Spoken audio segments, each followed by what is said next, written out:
I'll save that for later in the series. But the action does start on Phil. King 10 offsuit. Raises to 800. I'm out of here. Loose cannon folds. Oh, he just made it 8? 800, yep. What is Daniel looking at? 6 deuce suited? This isn't all that uncommon of a hand for Daniel to limp in with. There has been a raise already. How about a re-raise to 3,600? Forget the loose cannon. Daniel's now trying to isolate Phil Hellmuth. Doyle pocket jacks. Don't think he was counting on Doyle waking up with such a big hand. Who lost the last pot? Now, Doyle would typically be the one to 3-bet in this spot with 2 jacks, but since Daniel did it for him, he just calls. That gets Phil Lock Antoni G out of the hand, and now action back on Hellmuth. Makes the call.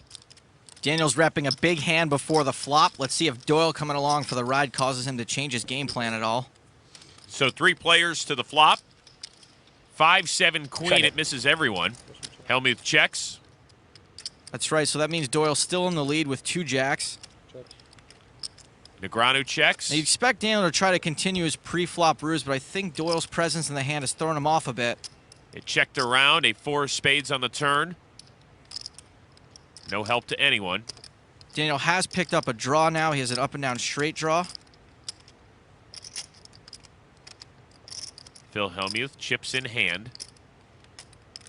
Finally feels like it's safe to maybe take a stab here. Bet 7,000. Well, Phil doesn't have anything. He's now leading out into a guy who 3-bet and another guy who called a 3-bet. So this bluff from Hellmuth actually carries a lot of weight. It's not just a snap call for Daniel with an open-ended straight draw.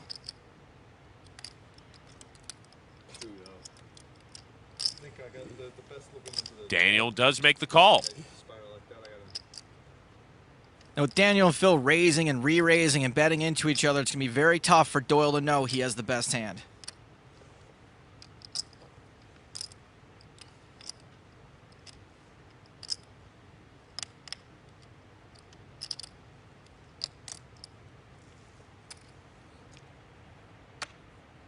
Gets rid of the best hand.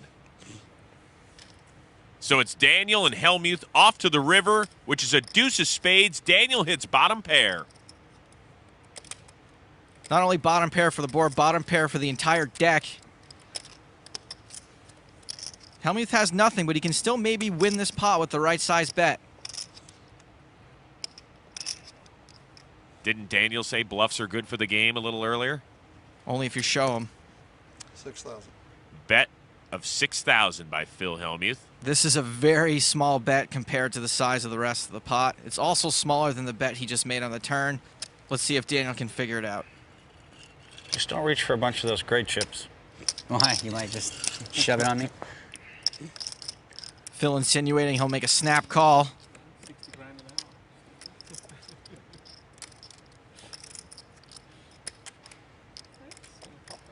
That orange chip is 25K. A lot of power in that little stack. Negreanu makes it 46,000. Daniel's correctly read Phil is weak and stuck in a huge bet with only a pair of deuces. Speech time. It's gotta come. He might have like 6-9 offsuit. It's Daniel. Good bet. And Phil lays it down. Finally got there. Took a while, but I had you. He nailed it. Look at that. That's sick. That's not gonna look good on TV. Yeah, whatever that is, it's not gonna look good. That's gonna be bad for a profile, unfortunately. Little do they know, Daniel did have the best hand. I play so bad. I know Daniel's playing the rush and he's going to re-raise. Yes, that was what I was doing. I knew it.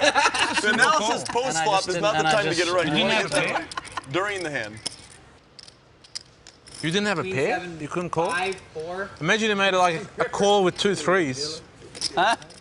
What are you doing betting 6,000? That's what I'm supposed to pick off all the chips from him. When he bet 6,000? When he starts messing with me. That's if you have a...